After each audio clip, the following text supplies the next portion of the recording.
যখন ক্রিকেটের সবুজ গালিচায় স্নায়ুর চূড়ান্ত যুদ্ধ চলে, যখন ২২ গজের পিচের শেষ ফর্সার আলো ক্ষীণ হয়ে আসে, যখন কোটি কোটি মানুষের হৃদস্পন্দন এক বিন্দুতে এসে থমকে যায়, ঠিক তখনই নীরবে নিভৃতে এক যোদ্ধা এসে দাঁড়ান।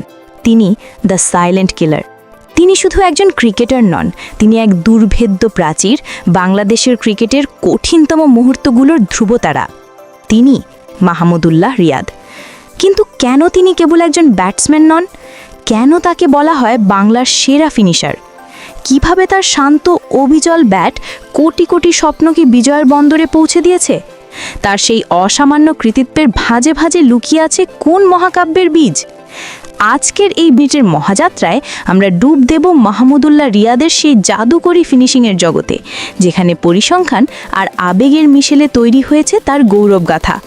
আসুন উন্মোচন করি কেন রিয়াদ কেবল একজন ফিনিশার নন, তিনি এক দর্শনের নাম যা শিখেছে হার না মানা মানসিকতা কাকে বলে।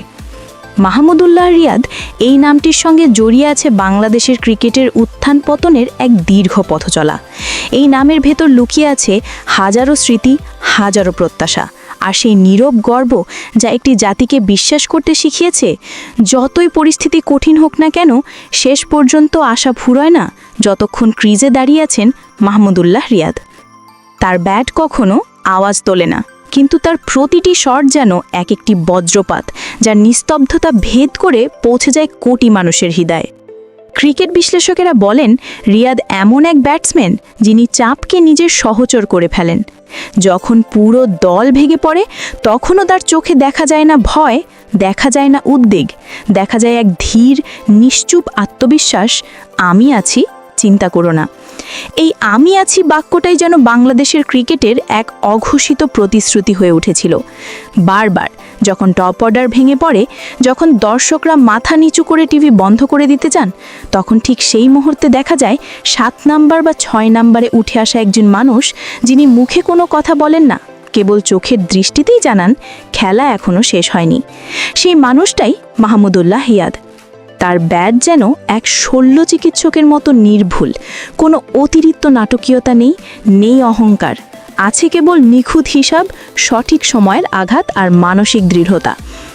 রিয়াদের ফিনিশিংয়ের গল্প শুরু হয় তখন যখন বাংলাদেশের ক্রিকেট এখনও নিজের পরিচয় খুঁজছে। ২০০৭ সালের বিশ্বকাপের সেই দিনগুলোতে যখন বড় বড় দলগুলোর বিপক্ষে আমরা কেবল লড়াই শিখছিলাম, তখন রিয়াদ ছিলেন সেই কাঁচা প্রতিভা, যিনি ধীরে ধীরে গড়ে তুলছিলেন নিজের ভিত। তিনি বুঝে গিয়েছিলেন ফিনিশার হতে গেলে কেবল শক্তি নয়, দরকার ঠান্ডা মাথা, দরকার এমন মস্তিষ্ক যা চাপের ভেতরও সঠিক সিদ্ধান্ত নিতে পারে। তিনি হয়ে উঠেছিলেন সেই নীরব সৈনিক, যার কাজ ছিল শেষ পর্যন্ত টিকে থাকা যতক্ষণ না জয় নিশ্চিত হয়। বছর ঘুরে বছর যায়, বাংলাদেশের ক্রিকেট এগিয়ে চলে, কিন্তু এক জিনিস অপরিবর্তিত থাকে, রিয়াদের ঠান্ডা মাথা। তার ফিনিশিংয়ের প্রথম স্বাক্ষর আসে ২০১৫ সালের বিশ্বকাপে। ইংল্যান্ডের বিপক্ষে ম্যাচটা তখন জীবনের মোড় ঘুরিয়ে দেয়। ব্যাট হাতে নেমে যখন তিনি ইনিংস গড়তে শুরু করেন, তখন সারা বাংলাদেশের চোখ তার দিকে। একসময় মনে হচ্ছিল বাংলাদেশ হয়তো আবারও বড় টুর্নামেন্টে ব্যর্থ হবে, কিন্তু মাহমুদুল্লাহ রিয়াদ সেই দিনের ইতিহাস পাল্টে দেন। তার অসাধারণ সেঞ্চুরি কেবল ইংল্যান্ডকে হারানোর মুহূর্ত তৈরি করেনি, বরং বাংলাদেশের ক্রিকেটে আত্মবিশ্বাসের নতুন সংজ্ঞা লিখে দিয়েছিল। সেই ম্যাচ শেষে তার মুখে কোনো অতিরিক্ত উচ্ছ্বাস ছিল না, শুধু একটা শান্ত হাসি, যেন বলতে চাচ্ছেন এটাই আমার কাজ। সেই কাজটাই তিনি বছরের পর বছর করে গেছেন, কখনো ক্লান্ত হননি, কখনো অভিযোগ করেননি। রিয়াদের পুরো ক্যারিয়ারটাই যেন এক নীরব সংগ্রামের কাব্য। তাকে বহুবার দল থেকে বাদ দেওয়া হয়েছে, কখনো বলা হয়েছে ফর্ম নেই, কখনো বলা হয়েছে বয়স হয়ে গেছে, কিন্তু প্রতিবারই তিনি ফিরে এসেছেন আর প্রমাণ করেছেন শ্রেষ্ঠ ফিনিশাররা শুধু স্কোর বোর্ডে নয়, প্রমাণ করেন চরিত্রে। তার প্রত্যাবর্তনগুলো যেন পাহাড় থেকে নেমে আসা ঝর্ণার মতো, ধীর কিন্তু অব্যর্থ। আর যদি বলা হয় মাহমুদুল্লাহ রিয়াদের ফিনিশিং মানে কি, তাহলে একটাই দৃশ্য চোখে ভেসে ওঠে, ২০১৮ সালের নিধাস ট্রফি। সেই রাতের উত্তেজনা, সেই ম্যাচের ড্রামাটিকতা, ক্রিকেট ইতিহাসের অন্যতম স্মরণীয় অধ্যায়। বাংলাদেশের দরকার ১৮ বলে ৩৯ রান। সবাই ভাবছে শেষ, সম্ভব নয়, কিন্তু ক্রিজে ছিলেন রিয়াদ। তার মুখে কোনো ভাবান্তর নেই। প্রতিপক্ষ শ্রীলঙ্কা উদযাপন শুরু করে দিয়েছে। তখনই তিনি শুরু করলেন তার নীরব ঝড়। একের পর এক নিখুঁত শট, যেন সময় থেমে গেছে। আর যখন উদানার বলে সেই শেষ ছক্কাটি আকাশে ভেসে ওঠে, তখন শুধু বল নয়, উড়ে যাচ্ছিল বাংলাদেশের কোটি মানুষের হৃদয়ও। স্কোয়ার লেগের উপরে সেই ছক্কা ছিল শুধু ছক্কা নয়, সেটি ছিল আক্ষেপ মোচনের প্রতীক, অসম্ভবকে সম্ভব করার ঘোষণাপত্র। সেই রাতের শেষে রিয়াদের নীরব মুখটাই হয়ে ওঠে বাংলাদেশের গর্ব। তার মুখে কোনো চিৎকার নেই, শুধু শান্ত দৃষ্টি, কিন্তু সেই দৃষ্টির ভেতরেই ছিল বজ্রের ঝলক। সেই রাত থেকেই তাকে বলা হয় দ্য সাইলেন্ট কিলার, যে শব্দগুলো পরবর্তীতে তার চরিত্রের প্রতীক হয়ে দাঁড়ায়।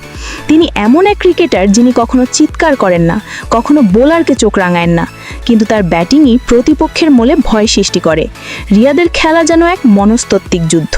তিনি জানেন কখন কাকে আঘাত করতে হবে, কখন ধৈর্য ধরে থাকতে হবে। এই ব্যালেন্সটাই তাকে আলাদা করে তুলেছে। বাংলাদেশের ক্রিকেট ইতিহাসে এমন অনেক ম্যাচ আছে যেখানে রিয়াদ নিজের একার জোরে খেলা শেষ করেছে, কখনো শেষ উইকেটে, কখনো শেষ বল পর্যন্ত দিকে থেকে। তার ক্যারিয়ারে টি-20তে 26 বার অপরাজিত থাকা কোনো কাকতালীয় ঘটনা নয়, এটা তার ধারাবাহিক মানসিক শক্তির প্রতিফলন। ফিনিশারদের সবচেয়ে বড় গুণ হলো স্থিরতা, যা রিয়াদের ডিএনএতে লেখা।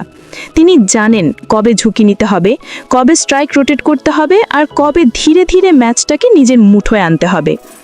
2019 সালের বিশ্বকাপে দক্ষিণ আফ্রিকার বিপক্ষে সেই জয়টিও তার ফিনিশিংয়ের কৃতিত্বের একটি উজ্জ্বল উদাহরণ। টার্গেট তাড়া করার সময় যখন অনেকেই চাপে পড়ছিল, তখন রিয়াদ এক অনবদ্য ইনিংস খেলে দলকে স্থিতি এনে দেন। তিনি সবসময় বুঝেছেন ফিনিশিং মানে শুধু শেষ বল পর্যন্ত খেলা নয়, বরং ইনিংসটাকে এমনভাবে তৈরি করা যাতে শেষটা সহজ হয়। তিনি দলের স্পন্দন বুঝতেন, প্রতিপক্ষের মানসিকতা পড়তে পারতেন। সেই কারণেই তাকে বলা হতো অ্যাঙ্কর, নোঙর, যে ঝড়ের মাঝেও জাহাজকে ডুবতে দেয় না। রিয়াদকে যদি একজন চরিত্র হিসাবে দেখা যায়, তবে তিনি যেন বাংলাদেশের ক্রিকেটের প্রতীক। একদম বাস্তব, পরিশ্রমী, বিনয়ী আর নীরব যোদ্ধা। তিনি কখনো আলোচনার কেন্দ্রবিন্দু হতে চাননি, কিন্তু তার পারফরমেন্স নিজেই তাকে আলোচনার কেন্দ্র নিয়ে এসেছে। তার প্রতিটি ইনিংস যেন শেখায়, বড় কিছু করতে হলে চিৎকার নয়, প্রয়োজন বিশ্বাস আর দৃঢ়তা। তিনি কখনো নিজের সাফল্যের কৃতিত্ব নেননি, সবসময় বলেছেন এটা দলের জয়। এমন মানুষই লিজেন্ড হয়। তার ক্রিকেটীয় বুদ্ধিমত্তা ছিল অসাধারণ। তিনি জানতেন কখন কোন বোলারকে আক্রমণ করতে হবে, কখন শান্ত থাকতে হবে। এই কৌশলগত দক্ষতাই তাকে করে তুলেছে বাংলাদেশের ইতিহাসের সবচেয়ে নির্ভরযোগ্য ফিনিশার। রিয়াদের শট সিলেকশন ছিল নিখুঁত। শেষ ওভারে তিনি কখনোই ঘাবড়ে যেতেন না। এক বল, এক রান, এক শট, প্রতিটি যেন তার মনে আগে থেকেই হিসাব করা। যেন একজন দাবাড়ুর মতো তিনি আগেই ঠিক করে রাখতেন পরের চাল কী হবে। যখন রিয়াদ ব্যাট হাতে থাকেন, তখন বাংলাদেশের দর্শকের চোখে আশা ফিরে আসে, কারণ তারা জানেন এই মানুষটা ব্যর্থ হয় না, তিনি সবসময় শেষ পর্যন্ত লড়েন। তার উপস্থিতি প্রতিপক্ষের হৃদয়ে ভয় সৃষ্টি করে। রিয়াদ যেন মাঠে নামলেই বাতাসের রং বদলে যায়, এক ধরনের নিশ্চিন্ত ভাব ছড়িয়ে পড়ে। ও আছেই তো, খেলা শেষ না। আর তার সেই শান্ত আত্মবিশ্বাসই তাকে আলাদা করে তুলেছে। কেউ কেউ হয়তো বেশি ছক্কা মারতেন, কেউ হয়তো দ্রুত রান তুলতেন, কিন্তু ফিনিশিং, ম্যাচ শেষ করে জয় এনে দেওয়ার ক্ষমতা, সেই জায়গায় মাহমুদুল্লাহ রিয়াদ একক এবং অনন্য। বাংলাদেশ ক্রিকেট ইতিহাসে তার ফিনিশিংয়ের মুহূর্তগুলো একের পর এক অধ্যায় হয়ে আছে। নিধাস ট্রফি, ছক্কা, বিশ্বকাপের সেঞ্চুরি, কিংবা জিম্বাবুয়ের বিপক্ষে টেস্টে শতরান, প্রতিটি ইনিংস যেন এক একটি কাব্য। প্রতিবারই তিনি দেখিয়েছেন কিভাবে ঠান্ডা মাথায় পরিস্থিতি নিজ পক্ষে আনা যায়। তার ইনিংসের সৌন্দর্য এই যে তিনি কখনো হিটম্যান নন, তিনি ক্যালকুলেটেড কিলার। রিয়াদের জীবনটাও এক ফিনিশিং গল্প। তিনি কখনো সহজ রাস্তা বেছে নেননি, জীবনের প্রতিটি ধাপে লড়াই করেছেন। দলে জায়গা ধরে রাখা, সমালোচনার জবাব দেওয়া এবং সবচেয়ে গুরুত্বপূর্ণ নিজের বিশ্বাস ধরে রাখা। এই বিশ্বাসটাই তাকে লিজেন্ড করেছে, কারণ ফিনিশাররা কেবল ব্যাট হাতে নয়, জীবনের প্রতিটা মুহূর্তেই ফিনিশ করে, ভয়, সন্দেহ আর বাধাগুলোকে। তার ক্রিকেট ক্যারিয়ারের শেষ মুহূর্তগুলোকেও তিনি ছিলেন অবিচল। বিদায়ের সময় সুথিরদের দেওয়া গার্ড অফ অনার যেন একটা ইতিহাসের স্বীকৃতি ছিল, যে মানুষটা নীরবে নিজের সবটা উজাড় করে দিয়েছেন, তিনি চিরকাল থাকবে শ্রদ্ধার আসনে। তিনি হয়তো চুপচাপ চলে গেছেন, কিন্তু তার প্রতিটি শট, প্রতিটি ছক্কা, প্রতিটি ইনিংস আজও কোটি ভক্তের মনে বাজে। মাহমুদুল্লাহ রিয়াদ কেবল একজন ফিনিশার নন, তিনি এক দর্শন, যা শেখায় সফলতা মানে শুধু চিৎকার নয়, বরং ধৈর্য, মানসিক দৃঢ়তা আর নিজের প্রতি বিশ্বাস। তিনি প্রমাণ করেছেন নীরবতাই সবচেয়ে বড় শক্তি হতে পারে। তার ব্যাটের প্রতিটি আঘাতে বাংলাদেশের ক্রিকেট ইতিহাসে লেখা হয়েছে এক একটি অধ্যায়। আর তাই যত বছরই পেরিয়ে যাক, যত প্রজন্মই আসুক, যখনই বাংলাদেশের কেউ বলবে ফিনিশার, তখন একটি নাম প্রতিধ্বনিত হবে, Mahmudullah Riyad, the silent killer. Subscribe.